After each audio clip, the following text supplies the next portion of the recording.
Okay, today's essential question tie-in is 4. What kind of organization could be used in this form of writing?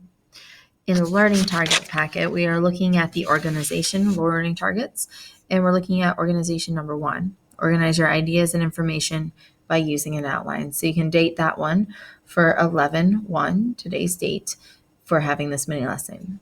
So outlines are meant to be a tool to help you organize your writing. On the handout that I gave you, what I really want you to know about outlining is that it serves as a good checklist. Sometimes, before you have a lot of things you have to get done, you create a list. And then it's almost really, it makes you feel really good inside when you can cross those areas off the list one at a time and saying that you've done it. That's what an outline is. It's a way to create a list of what you're going to write about before you write it. And that way you can keep your writing in a nice organized method as long as you follow the outline. The 2 areas that I want you to utilize while outlining is 1, I want you to make sure you use uppercase Roman numerals to signify each paragraph. And then I want you to use uppercase letters to signify subpoints inside each paragraph. On the separate page, I have a sample outline for you. Now, here's the thing you have to make sure that you understand. Your outline will not look like this one. This one's just a model to show you what an outline looks like once it's set up on the page. Your outline and all of the words and its details are going to be created by you. The only thing you're going to use from this outline are the Roman numerals and the letters to signify the sections of your paper. But all of the words that you put next to those Roman numerals and letters are made up and created by you. Now, we all know that a proper essay, when it's written as an informative, argumentative, or persuasive piece, always has an introduction and a conclusion. Which means, at the bare minimum, when you're writing an essay for any class, it's always going to have at least 3 paragraphs, because you're always going to have your introduction paragraph, at least 1 body paragraph, and a conclusion paragraph. In here, you get to decide the number of paragraphs you create for your informative pieces. But always remember that you need to have at least 3, because you're going to have your introduction, you're going to have your body, you're going to have your conclusion. With that being said, the best way to learn how to outline is by trying it. So I'm going to show you how to outline with my own creation of an outline. I have thought it'd be cool to start a blog, and I know I've told some of you guys about that, about our Writers Workshop class. Part of that blog is going to be to showcase some cool student pieces of writing that I really liked. But the other part of that blog that I want to create is going to be to serve as an informative component to help other teachers maybe set up their class as a writer's workshop if they want to, and tell them things that are working for me and the things that I like about it and how it's set up. So as I construct a essay that I would use as an informative essay on my blog, I need to consider how that essay is going to look on the page. Remember, Roman numerals, capital Roman numerals, represent my new paragraphs. I know that in proper writing, you always start with your intro, so I'm going to start with mine. That I does not stand for intro. It's a Roman numeral for representing my first paragraph, number 1. And then I would just write intro, just reminding myself that this is where I'm going to have my introduction. Eventually, we will have a lesson on introduction, and you will learn that there are 3 parts that all introductions have to have. But we're not having that mini lesson right now, so I'm just kind of listing those as things that I know I'm going to put eventually, but not right now. So the first thing I would want to get into as I'm structuring up my essay on informing other teachers about my writer's workshop is I'd want to tell them the background. So I'm going to put Roman numeral number 2 here and background. This background word represents the first area that I'm going to go into in my essay. You're not going to be able to use the word background for your particular topic. This is for my topic on the background I want to tell people about Writer's Workshop. Again, this lesson is not something where you can just transfer over and write down the exact same things that I did. The only thing you should know is how I use Roman numerals for paragraphs and capital letters for my details. That's all you're looking at. Okay, so the first paragraph I'd go through is my background.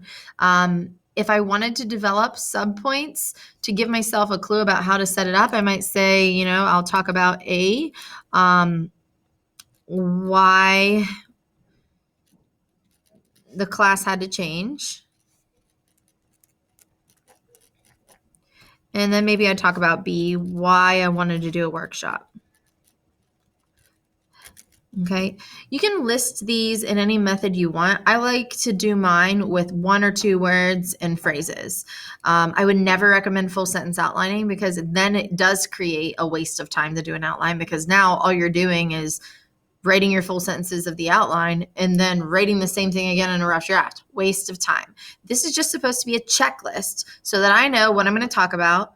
And then when I write my rough draft, I can look back to my checklist and check it off as I finish. After I go through my background, I think the next thing I would talk about in my paper about my writer's workshop to other teachers would be the workshop areas, like what the workshop entails, like how we do a mini lesson and then writing time and then share out. So I'd talk about the workshop areas or topics. I think another thing that I'd want to inform my audience about for this would be in a different paragraph, and it would be the workshop in action, because sometimes whenever you have a structure, it sometimes doesn't go in the same way when you do it live. So I'd probably give them some feedback about what it looks like when we do it in live and in person, day in, day out. I think it's also important for my readers, my audience, the teachers, to know how students are responding to the workshop. So I'd probably do a student feedback section too. And then I really can't think of anything else I'd add. So I would say that my essay would be ending, but we don't just end in the middle of a topic. We end with our conclusion. So I would end with my conclusion.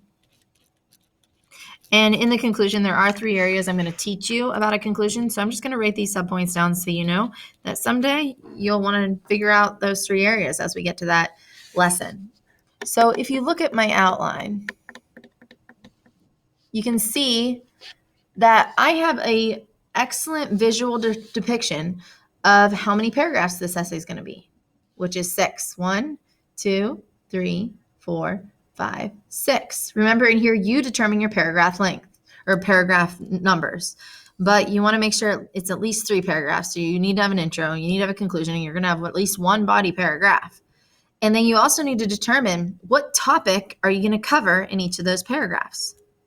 I determine my topics like this, by just brainstorming and listing the areas that I want to go in. In my essay, this will be the first area I go into, second, third, and fourth. So make sure that you're using outlining as a way to brainstorm, as a way to create a checklist that you can actually use to make sure that you're being efficient with your writing time. Because I'm not going to be able to write this in one class period of 25 minutes of writing. I might maybe get my intro done in my body paragraph, and then I'll probably have to stop. And if I didn't outline, I'd probably have to go back and reread what I put the day before and then kind of figure out in my head, well, where am I going next? But because I've created this outline, when I come in the next day, say I get done with my intro and I check it off, and then I get done with my background paragraph and I check that off, then I know, oh, my outline says I left off with my background, so now I can start talking about my workshop areas. So it's saving me time, it's organizing my work better, and it's also creating a checklist that I can use to make sure I'm covering everything I want in my story. Outlining is going to be required in here. So I want to see an outline created before every time you construct a paper. Maybe you only want to use the headings, the big headings. That's fine, but make sure you use it and do an outline. Maybe you want to do a mix of the big headings and also some subpoints as you think of ideas that you want to include within your topics. That's fine, but make sure you don't do them in full sentences, because this shouldn't be the exact thing that you're going to be writing in your rough draft. It should just be something to help create rough drafts more efficiently. Lastly, you used to do the 4 squares. They look like this. That's gone. It's very much a method that's not very conducive to anything other than a 4-paragraph essay. So from now on, we're using outlines.